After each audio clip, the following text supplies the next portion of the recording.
The way that we operationalize this, and what I'd like to, it's a simple thing, but I would like to invite you to do this with me tonight.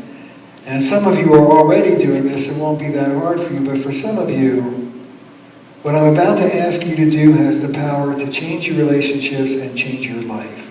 It will shake up your relationship, perhaps, but that's not such a bad thing. What I'm asking you to do is adopt what we in relational life work call full respect living. Full respect living.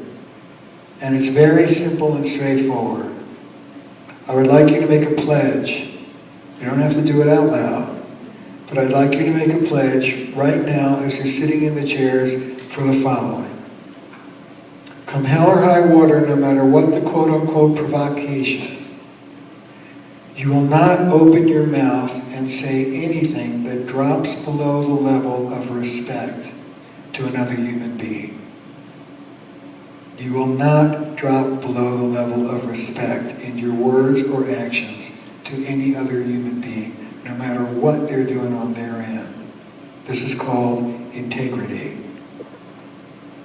And the corollary to that, the flip side of that, is that you're also not going to sit there and be on the receiving end of somebody's disrespectful behavior and do nothing about it.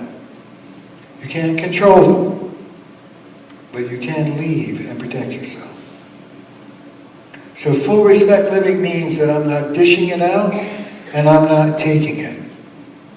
I talk about living a non-violent life. Living a contempt-free life. You are free from the contempt of others, and you have freed yourself from the contempt you may have for others. And I also talk about not dropping below the level of respect in your relationship to, guess who? You.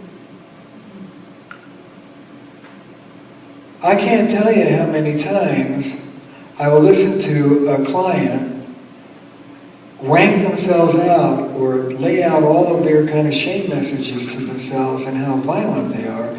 And I would say to this person, if this were your partner talking to you this way, you wouldn't put up with it for a minute. But because it's you talking to you, you're putting up with it. I want you to stand up to that and stop it. Not with harshness, but with firmness and love. Now here's a little secret. Ready? As you move into this relational empowerment, as you move into full respect living, one of the things you begin to understand is that harshness has no redeeming value. There is nothing that harshness accomplishes that loving firmness doesn't do just as well or better. If it's harsh, it's not healthy. Step away. The blackness inside me is mostly gone now. I feel a touch of it here and there, a bad day now and again, a tickle in the back of my mind, like a threat. But as I go about my life, I am free of it. That little boy who sat alone in such darkness and pain is with me now. I have learned to attend to him, to be responsible to him, as surely as I'm responsible to the others in my life. Knowing his pain, I do not allow him to reach for a drug or a woman or one more gleaming award. We have learned to sit quietly together, he and I. We have learned to keep one another company. The last thing I want to say to you is this, and I particularly want to speak to the men in the audience as I say this.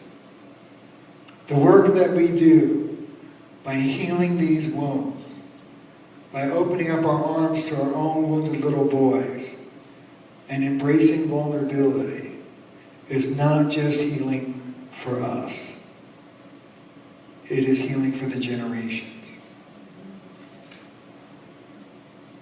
Family dysfunction rolls like a fire in the woods, taking down everything in its path, until one man in one generation has the courage to turn and face the flames.